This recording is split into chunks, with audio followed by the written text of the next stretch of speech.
नमस्कार, मी Gauri Suryavanshi. S Marathi news मध्ये आपलं स्वागत. वळूयाच्या बातमीपत्राकडे. इंदापूर तालुक्यामध्ये विधानसभेच्या निवडणुका लागण्या अगोदरच इंदापूरचे राजकारण हे तापू लागल्याचं चित्र आता गावोगावी दिसू लागलंय.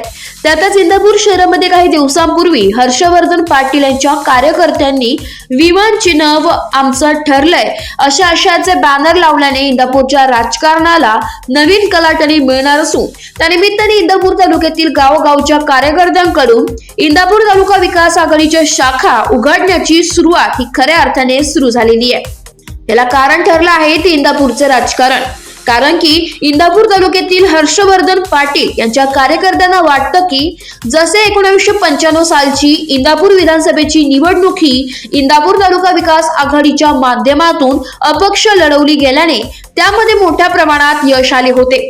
तसेच या इंदापूर तालुका विकास आघाडीने तालुक्यातून आमदार व कॅबिनेट मंत्री विधानसभेमध्ये पाठवला होता. तसेच आता तीच इंदापूर तालुका विकास आघाडी पुन्हा इंदापूर तालुक्यात आपली ताकद आजमावणार असल्याचं चित्र आता स्पष्ट झालंय. त्याला कारण ठरलं आहे ते महायुतीचे जागा वाटप. यामध्ये जागा वाटपाचा फॉर्म्युला असं ठरू शकतो की ज्या ठिकाणी ज्याचा आमदार त्याला ती सीट असे झालंय.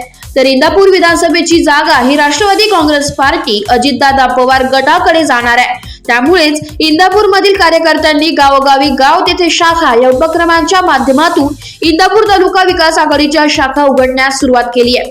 तसेच इंदापूर तालुक्यामध्ये राष्ट्रवादी काँग्रेस पार्टी शरदचंद्र पवार गटाकडून आप्पासाहेब जगदाळे किंवा प्रवीण भैया माने हे निवडणूक लढवू शकतात. तसेच राष्ट्रवादी काँग्रेस पक्ष अजितदादा पवार गटाकडून दत्तात्रय मामा भरणे हे निवडणूक लढवू शकतात. त्यामुळेच हर्षवर्धन पाटील हा अपक्ष उमेदवार म्हणून निवडणूक लढवतील असे इंदापूर तालुक्यातील कार्यकर्त्यांना वाटत आहे.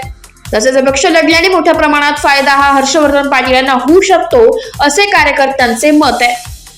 त्यामुळे या निमित्तानेच म्हासोबावाडीची येथे इंदापूर तालुका विकास आघाडीच्या शाखेचे उद्घाटन आज रोजी पार पडले. या शाखेचे उद्घाटन ज्येष्ठ नागरिकांच्या हस्ते करण्यात आले. या शाखा उद्घाटनाच्या वेळी गावचे लोकनियुक्त सरपंच राजेंद्र राऊ, तंटमुक्ती अध्यक्ष लालोसे साळुंके, सोसायटी चेअरमॅन अनिकेत झेंडे पाटील, अण्णासाहेब चांदगुडे, मनोहर साळुंके, इस्माईल मुलानी, दशरथ मराळ, राजेंद्र कवडे, मधुकर दाभाडे, गणेश खंडाळे, नवनाथ खंडाळे, पोपट खंडाळे, लक्ष्मण शेलार, अजित साळुंखे, मयूर साळुंखे, सचिन चांदगुडे, सचिन ज्ञानदेव चांदगुडे, हनुमंत साळुंखे आणि रमेश खराडे इत्यादी प्रमुख कार्यकर्ते यावेळी उपस्थित होते. एस मराठी न्यूज साठी प्रतिनिधी संजय चांगुडे, इंदापूर.